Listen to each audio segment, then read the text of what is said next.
사도신경으로 우리의 신앙을 고백하심으로 2월 28일 새벽 예배를 시작하겠습니다. 나는 전능하신 아버지 하나님 천지의 창조주를 믿습니다. 나는 그의 유일하신 아들 우리 주 예수 그리스도를 믿습니다. 그는 성령으로 잉태되어 동정녀 마리아에게서 나시고 본디오 빌라도에게 고난을 받아 십자가에 못 박혀 죽으시고 장사된 지 사흘 만에 죽은 자 가운데서 다시 살아나셨으며 하늘에 오르시어 전능하신 아버지 하나님 우편에 앉아 계시다가 거기로부터 살아있는 자와 죽은 자를 심판하러 오십니다. 나는 성령을 믿으며 거룩한 공교회와 성도의 규제와 죄를 용서받는 것과 몸의 부활과 영생을 믿습니다. 아멘. 다 함께 찬송가 28장을 찬송하시겠습니다.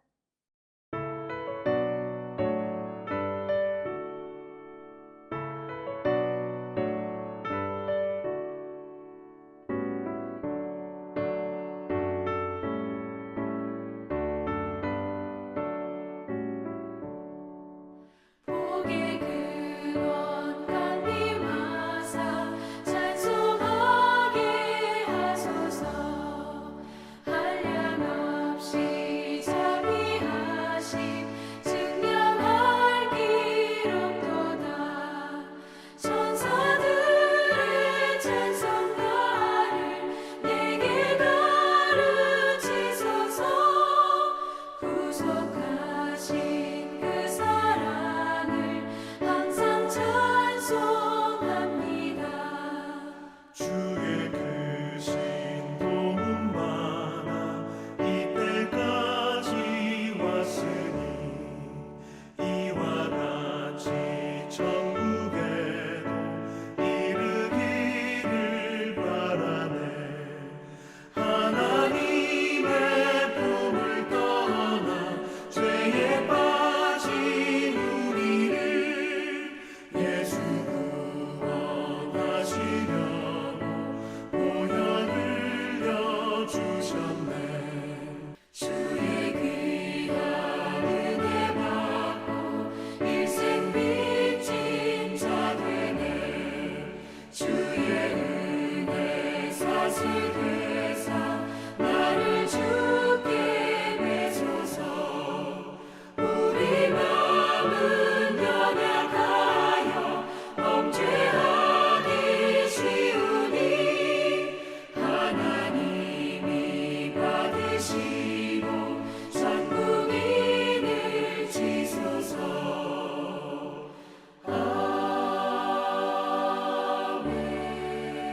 아멘. 오늘 우리 공동체의 말씀 묵상 본문은 마가복음 11장과 12장 말씀입니다. 함께 나눌 말씀은 11장 15절에서 25절까지이며 이 시간 15절에서 20절까지 봉독하고 말씀을 나누도록 하겠습니다. 그들이 예루살렘에 들어가니라. 예수께서 성전에 들어가사 성전 안에서 매매하는 자들을 내쫓으시며 돈 바꾸는 자들의 상과 비둘기 파는 자들의 의자를 둘러 엎으시며 아무나 물건을 가지고 성전 안으로 지나다님을 허락지 아니하시고 이에 가르쳐 이르시되 기록된 바 내 집은 만민이 기도하는 집이라 칭함을 받으리라라고 하지 아니하였느냐. 너희는 강도의 소굴을 만들었도다 하시매 대제사장들과 서기관들이 듣고 예수를 어떻게 죽일까 하고 깨하니 이는 무리가 다 그의 교훈을 놀랍게 여김으로 그를 두려워함이니라. 그리고 날이 저물매 그들이 성 밖으로 나가더라. 그들이 아침에 지나갈 때에 무화과 나무가 뿌리째 마른 것을 보고 아멘. 오늘은 우리 코너스톤 형제 자매님들과 성경 읽기표에 따라 마가복음 11장과 12장 말씀을 읽습니다. 이 시간 11장 15절에서 25절까지의 말씀을 함께 나누고자 합니다. 오늘은 예수님께서 성전을 정결케 하시는 성전 정결 사건을 보게 됩니다. 그런데 앞에 무화과 나무 저주 사건을 배치함으로써 그 무화과를 저주하신 사건과 성전을 정결케 하신 사건이 연결되어 있음을 보게 하십니다. 그러므로 그 앞에 13절과 14절 말씀을 먼저 보겠습니다. 13절에 멀리서 잎사귀 있는 한 무화과 나무를 보시고 혹 그 나무에 무엇이 있을까 하여 가셨더니 가서 보신즉 잎사귀 외에 아무것도 없더라. 이는 무화과의 때가 아님이라. 14절에 예수께서 나무에게 말씀하여 이르시되 이제부터 영원토록 사람이 내게서 열매를 따먹지 못하리라 하시니 제자들이 이를 듣더라라고 하십니다. 무화과 나무는 가난한 자의 양식이라는 별명을 가지고 있습니다. 이 나무는 오로지 열매 하나로 쓰임 받는 나무였습니다. 그렇기에 첫 열매가 굉장히 중요했습니다. 그런데 오늘 길가의 무화과 나무에는 열매가 없습니다. 왜일까요? 이는 무화과의 때가 아님이라라고 합니다. 그리고 14절에 예수님께서 이 무화과 나무에 이제부터 영원토록 사람이 내게서 열매를 따먹지 못하리라라고 저주하시는 모습을 볼 수 있습니다. 이 무화과 나무는 이스라엘을 비유합니다. 12절에 배고프신 예수님은, 즉 의에 줄이신 예수님은 이스라엘을 기대하셨습니다. 길가에 많은 나무가 있었을 것입니다. 이처럼 세상에는 많은 민족들이 있습니다. 그런데 예수님은 무화과 나무인 민족에게 가신 것입니다. 풍성한 것 같으나 입만 무성한 것으로 실질적으로 채워줄 것이 없다는 것을 알 수 있습니다. 이것은 즉 이스라엘이 예수님께 만족을 주지 못했다는 것입니다. 이것을 안타깝게 여기신 예수님께서 지금이라도 돌아오라고 하시는 사랑의 경고이기도 합니다. 이렇게 성전 정결 사건이 있기 전에 입만 무성하고 겉만 요란할 뿐 아무런 열매가 없다는 것을 말씀하시면서 지금 15절부터 성전 정결 사건과 연결되어지고 있다는 것입니다. 그 다음 15절에서 17절까지 보겠습니다. 15절에 그들이 예루살렘에 들어가니라.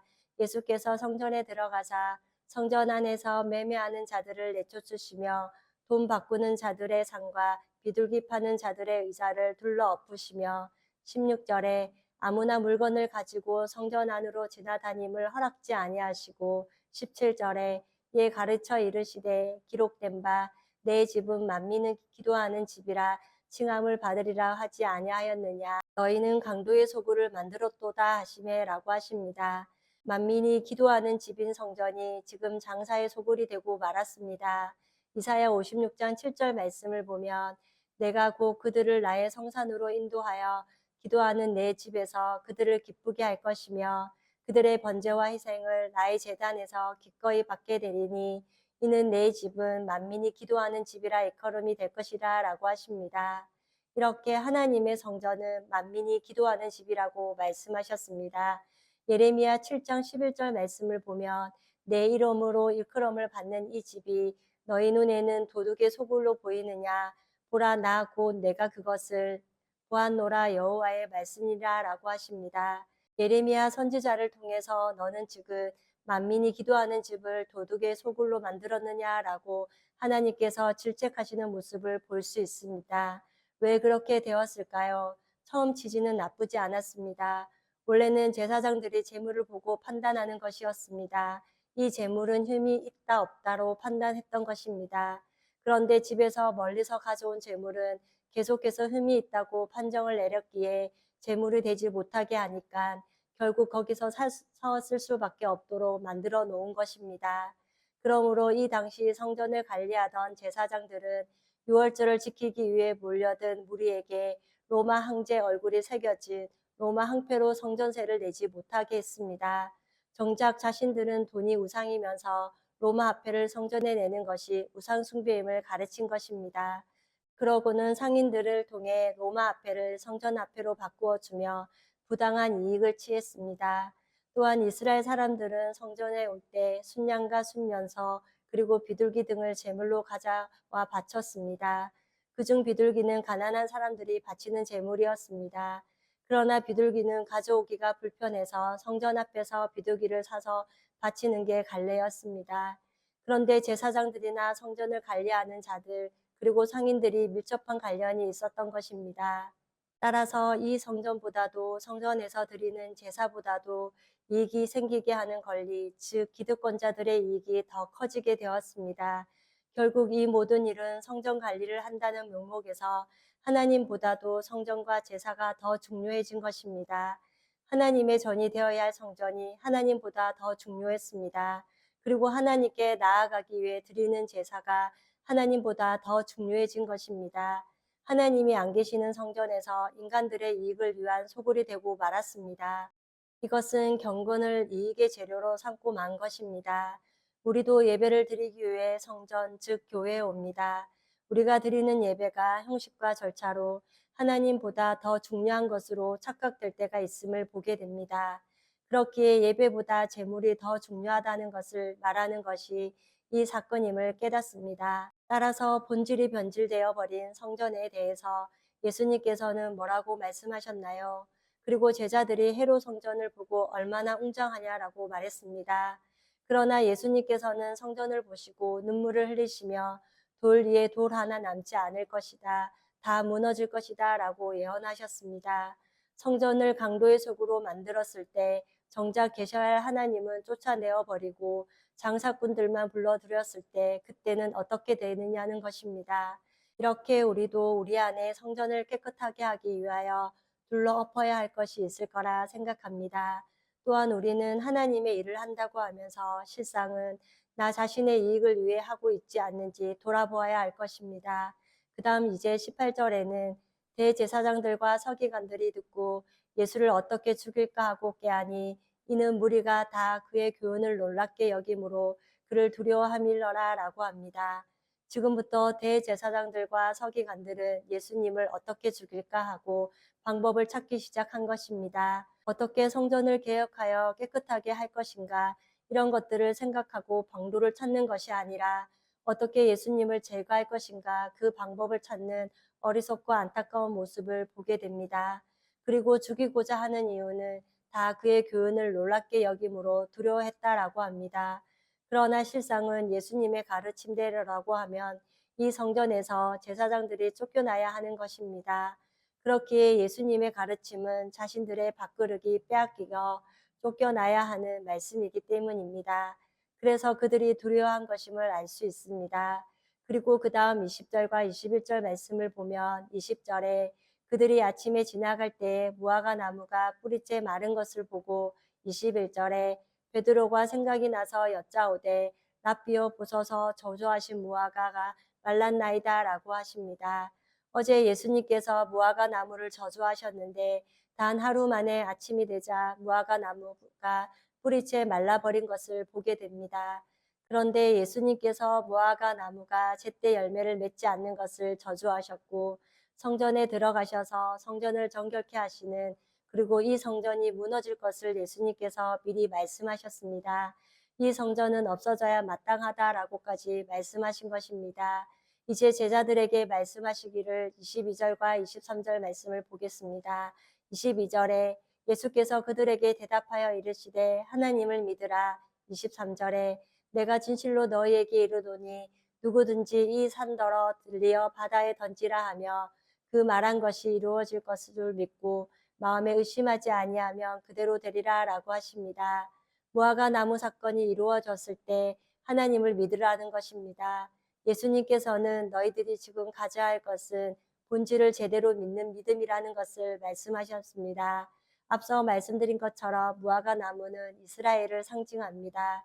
그런데 무화과 나무가 뿌리채 말라버렸다는 것입니다. 그만큼 이스라엘 믿음이 말라버린 것을 말씀합니다.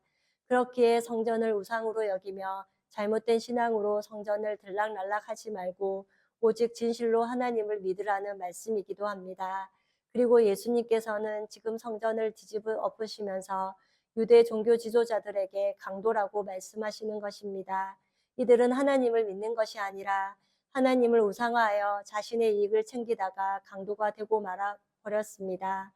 그 다음 24절에 그러므로 내가 너희에게 말하노니 무엇이든지 기도하고 구하는 것은 받은 줄로 믿으라. 그리하면 너희에게 그대로 되리라 라고 하십니다. 그만큼 믿음이 중요한 것입니다. 그렇게 100% 하나님을 신뢰하며 진실로 믿으라는 것입니다. 즉 무엇이든지 기도하고 기도한 것은 받은 줄로 믿으라고 하십니다. 내가 하나님께 전심으로 기도했다며 응답된 것으로 믿으라는 것입니다. 그리고 합력하여 선을 이루실 하나님을 신뢰하며 조급해하지 말고 하나님의 때를 기다려야 할 것입니다. 하나님을 전심으로 믿는다면 그리고 하나님이 내 기도를 들었다고 믿는다면 그러면 그 기도는 응답되었다는 것을 또한 믿으라는 것입니다. 우리는 우리가 기도한 것이 눈에 드러나야 기도 응답이 되었다고 생각합니다. 그런데 우리가 기도하는 대상이 누구인지 안다면 즉 하나님이시라는 사실을 분명히 믿는다면 기도한 대로 이루어진 것을 믿으라는 것입니다.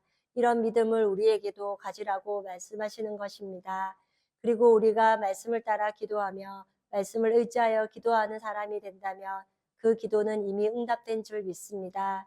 또한 우리가 기도할 때 중요한 것은 25절에 서서 기도할 때 아무에게나 헐매가 있거든 용서하라. 그리하여야 하늘에 계신 너희 아버지께서도 너희 허물을 사하여 주시리라 하시니라 라고 하십니다. 기도할 때 첫 번째 믿음으로 기도하라고 하셨습니다. 그렇기에 중언부언하면서 사람에게 보이기 위한 기도를 하지 말라고 말씀하시는 것입니다. 그리고 그리스도 안에서 소원한 것이 있거든 용서하라는 것입니다. 그래야 우리가 깊은 기도가 된다는 것입니다. 우리의 마음에 누군가에게 섭섭함, 원망, 의심의 마음을 가득 품고 있으면 주님과의 교제를 가로막을 뿐만 아니라 무슨 기도가 되겠습니까? 그리고 하나님과의 친밀한 교제가 즉 기도가 어렵기 때문에 말씀하시는 것 줄로 생각합니다. 그렇기에 오늘 이 말씀을 통해 우리 안에는 어떤 문제가 있나 주님과 나 사이에 가로막는 것이 있다면 말씀에 비추어 보면서 성령께서 깨닫게 하여 주셔서 이 마지막 시대를 살아가는 우리는 우리의 성전을 날마다 깨끗이 함으로 거룩한 하나님의 백성으로 살아가는 우리 코너스톤 형제 자매님과 제가 되기를 소망합니다. 다 함께 찬송가 150장을 찬송하시겠습니다.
다 함께 기도하시겠습니다.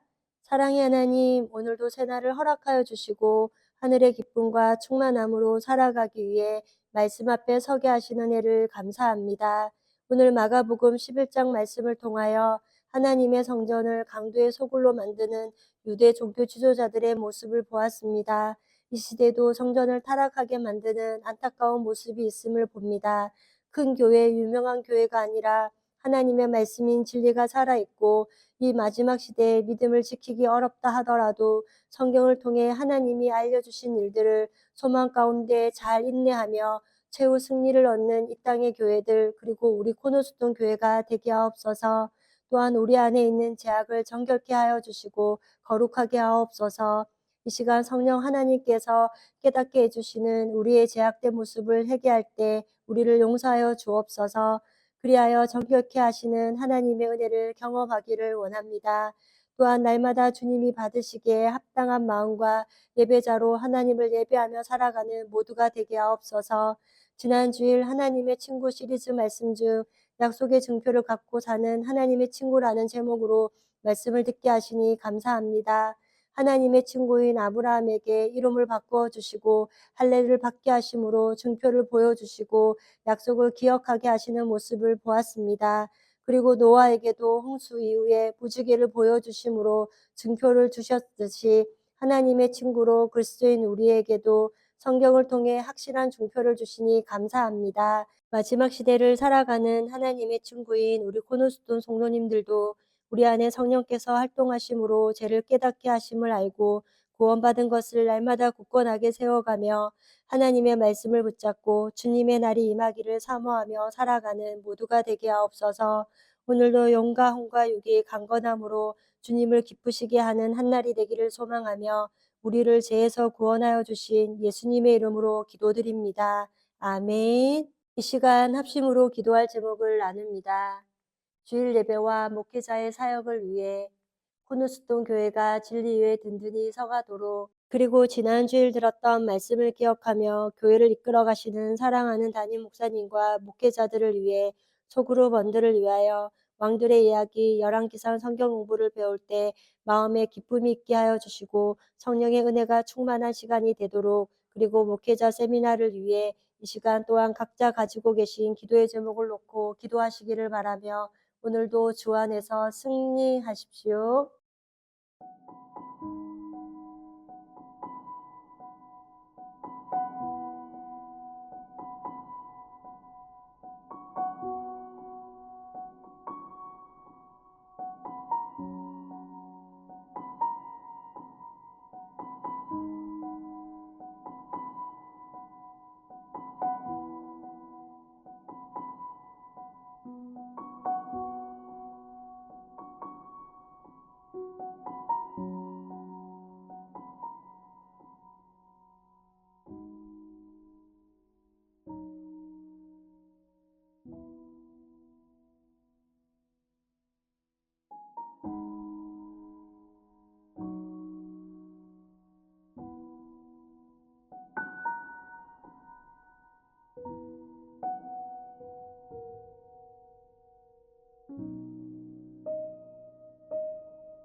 주셨네.